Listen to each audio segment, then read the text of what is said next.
What's up, everyone? I'm Carter Banks, and this is the Carter Banks Hour. I read books during the quarantine, and will continue to do so till the gyms are open, which they are not because of the vid, or what have you. But yeah, today we're reading Solzhenitsyn's Cancer Ward, Chapter 28. I'll include the previous chapters here as well. We're nearing, I'm not going to say we're nearing the end of this book, but we are quite up there. Quite a book so far. I'm very pleased with it. This chapter is called Bad Luck All Round. Gotta say, that's not a very promising chapter name. I guess we'll see. Here we go. Cancer Ward by Alexander Solzhenitsyn. Chapter 28, Bad Luck All Round. Narrated to you by Carter Banks. Chapter 28, Bad Luck All Round. The first time Kostoglotov saw Lev Leonovich in the clinic, he recognized him as a man who meant business. Having nothing better to do during rounds, Oleg spent the time sizing him up. There was much that disposed him in his favor. That cap he always wore on top of his head had obviously not been put on in front of a mirror.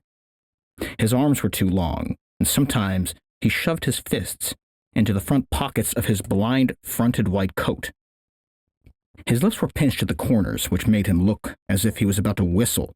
In spite of his obvious strength and ferocity, he had a joking, facetious way of talking to the patients. It all made Kostoglotov think he would like to have a heart-to-heart talk with him and ask him a few of the questions that the women doctors would be neither able nor willing to answer. But there was no time to ask them. During rounds, Lev Leonovich noticed no one except his surgical cases. The radiotherapy patients' beds he passed by as though they were empty. When people said "good morning" to him in the corridors or on the stairs, his answer would be light enough. But his face was never free of care, and he was always in a hurry. One day, Lev Leonovich had been talking about a patient who had confessed to some offense after first denying everything. Lev Leonovich had laughed and said, "Ah, so he sang in the end, did he?" This really staggered Oleg. It wasn't every man who knew this sense of the word and was capable of using it. Kostoglotov had spent time lately wandering round the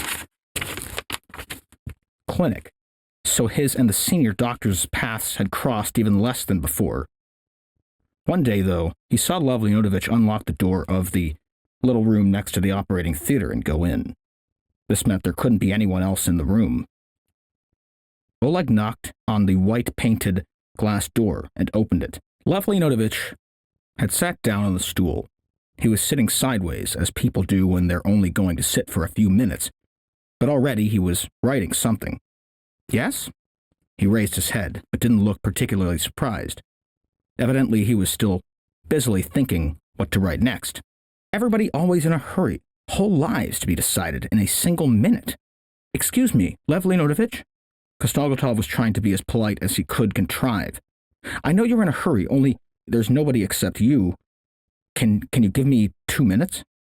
The surgeon nodded, but he was still thinking about his own problems. That was obvious. "They're giving me a course of hormone therapy by reason of intramuscular sinasterol injections in doses of..." Kostoglotov took pride in his ability to talk to doctors in their language with full precision. It was the basis of his claim that they should talk to him with complete frankness. "What interests me is this. Is the effect of hormone therapy cumulative or not? Of the 120 seconds he obtained, he had spent less than 20 on this introductory speech. From now on, the number of seconds no longer depended on him." He stood there in silence, hands behind his back, looking down at the sitting man. It made Oleg look humpbacked in spite of his lankiness. Lev Leonovich furrowed his forehead, screwing up his whole face. "No, I don't think so. It shouldn't be," he replied. But it didn't sound very decisive. "Somehow I feel it may be cumulative," said Kostoglotov, continuing to press his point home. It sounded as though he wanted the effect to be cumulative, or else as though by now he didn't really believe Lev Leonovich. No, not really. It oughtn't be, the surgeon replied, sounding as uncategorical as before. Either it wasn't his particular field, or else he hadn't yet been able to switch his mind over to the subject. It's very important for me to understand, said Kostoglotov. He looked and talked as if he was threatening the other. After this treatment, will I lose the ability to, well, I mean, as far as women are concerned? Or will it be just for a limited period? Will the injected hormones leave my body, or will they stay forever? Or perhaps the therapy can be reversed after a while by cross-injections? No, I wouldn't advise that. That's not possible, said Lev Leonovich. He was observing this patient with the shaggy black hair. The main thing he noticed was his scar. It was an interesting scar. He could imagine it freshly cut, like a case recently brought to him in the surgical ward. He wondered what would have had to be done. But why would you need cross-injections, he said. I don't understand. Was it simply that being businesslike and loyal to medical etiquette, Lev Leonovich wanted to persuade the patient to accept his lot? You really don't understand? Oleg asked again.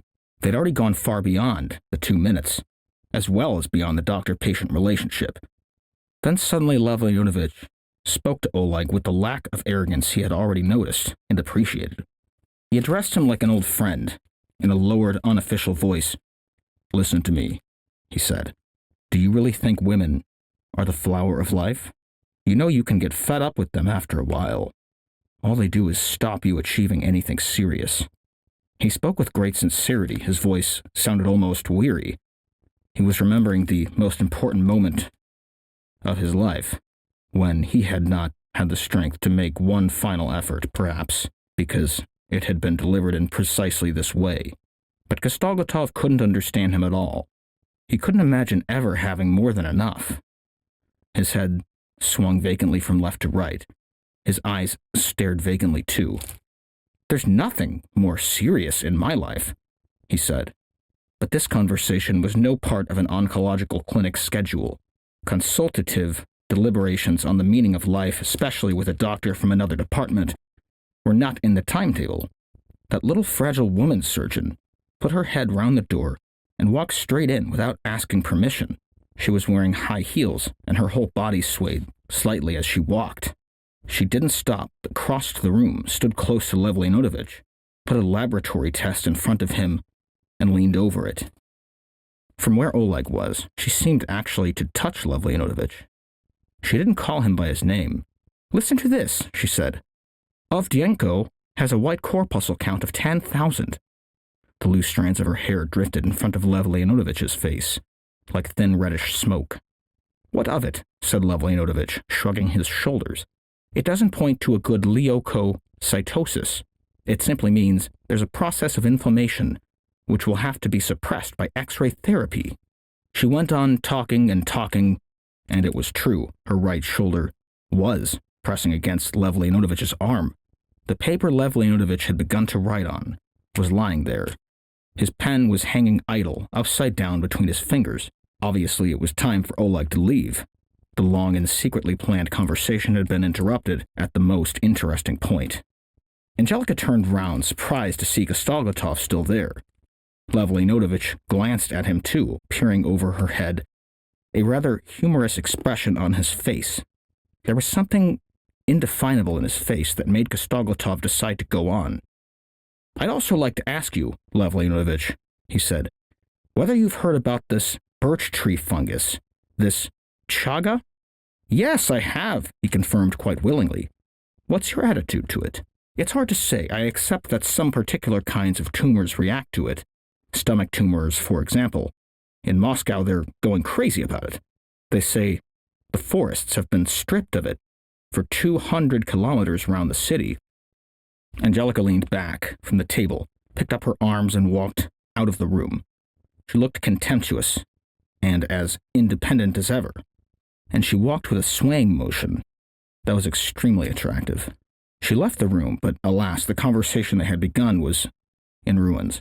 To a certain extent, his question had been answered, but to return to a discussion of women's contribution to life would have been out of place. But the light, momentary, humorous glance Lev Leonovich had given him and the unstrained manner in which he'd been treated had paved the way for Oleg to ask a third prepared question again, one of some importance. "Lev Leonovich," he began, shaking his head from side to side, "forgive my lack of discretion if I'm wrong, forget what I've said. Have you ever—" He lowered his voice as Lev Leonovich had before and screwed up one of his eyes. "Have you ever been where there's nonstop singing and dancing?" Lev Leonovich came alive. "Yes, I have," he said. "Is that so?" said Kostoglotov, pleasantly surprised. They were now equals. "What did they get for you?" "They didn't get me for anything." "Wait, they didn't get me for anything." "Wait, what?" All right, hold on. I think I'm sensing some kind of he thinks he's a prisoner and he's kind of feeling him out.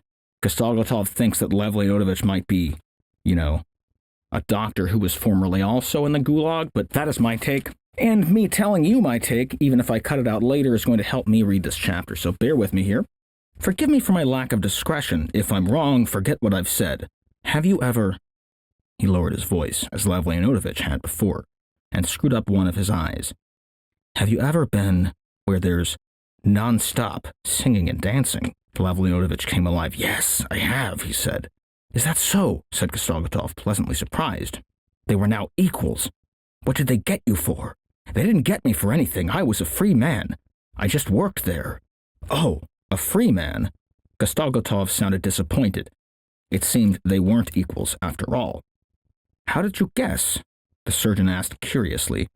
"It was a word you used. You said someone sang, meaning he confessed." Oh, that's probably referring to when he said sang like a bird anyway.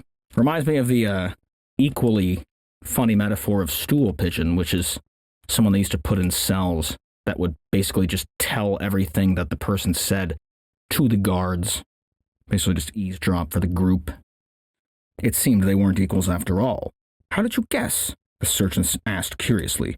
"It was a word you used. You said someone sang, meaning he confessed. You also described someone else as a fence." Lev Leonovich laughed. "I'll never get out of the habit," he said. Equal or not, they already had much more in common than a moment ago. "Were you there long?" asked Kostoglotov unceremoniously. He even mentioned to straighten up. He didn't look so sickly now. "About 3 years. They sent me after I was demobilized. I couldn't get out of it." He needn't have added the last remark, but he had. It was a job like any other, an honorable and respectable one. Why did decent people think they had to make excuses for it? Men still have an indicator somewhere inside them, even if it is short-circuited. It works in spite of everything. "What did you do exactly?" "I was in charge of the sick bay." "Aha! The same job as Madame Dobinskaya's lord over life and death. Only she'd never have felt she had to make excuses, whereas this man had given up the job." "So you managed to finish medical school before the war?" Kostoglotov stuck to him like a burr. He didn't really need the information. It was just a habit he'd picked up in prison, reviewing the life of any stranger he'd happened to meet between one rattle of the cell door feeding hatch and the next. "How old are you, then?" "No, I didn't qualify. After my 4th year, I volunteered to go to the front as an ordinary doctor." Lev Leonovich stood up, leaving his writing unfinished, walked up to Oleg and began to feel his scar with interest, kneading it between his fingers. "Did you get this out there?" "That's right. They did a good job on it. A very good job." "Was the doctor a prisoner?" "That's right." "You don't remember his name?" "It wasn't Koryakov." "I don't know. We were in transit. This Koryakov, what was he in for?" Oleg was getting onto Koryakov now, eager to try sort out his life story as well. "They locked him up because his father was a colonel in the Tsarist army." But just then the nurse with the Japanese eyes and the white crown came in to call Lev Leonovich to the dressing room. Kostoglotov resumed his stoop and wandered down the corridor. Here was another life story, drawn in outline. 2 life stories, in fact. The missing parts he could imagine for himself. There were so many different ways of being sent out there. No, it wasn't that he was thinking about. It was something else. Here you are, he thought, in your bed in the ward. You walk down the corridor or stroll into the garden, and next to you, or coming towards you, there's a man, just a man, and it never occurs to either of you to say, "Hey, you, turn back that lapel on your jacket." That's where it would be, the badge of their secret society. And he was one of them. He belonged. He was part of it and knew about it. How many of them were there? It was no good asking. They were all struck dumb. You couldn't guess anything from the outside. How well it was all concealed. What an absurd idea to live, to see the day when women seemed to be superfluous. Surely a man could never get his fill of women. It was impossible to imagine.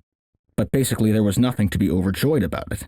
Lev Leonovich's denial had not been insistent enough to make one believe him, so he must presume that he had lost everything. Everything. Kostoglotov felt as if his death sentence had been commuted to life imprisonment. He would live, only God knows for what purpose. That's interesting because that's so true. I once sat down with my friends and we all kind of thought about, like, what exactly does life come down to? And for men, at least for me and my friends, it comes down to doing whatever you can to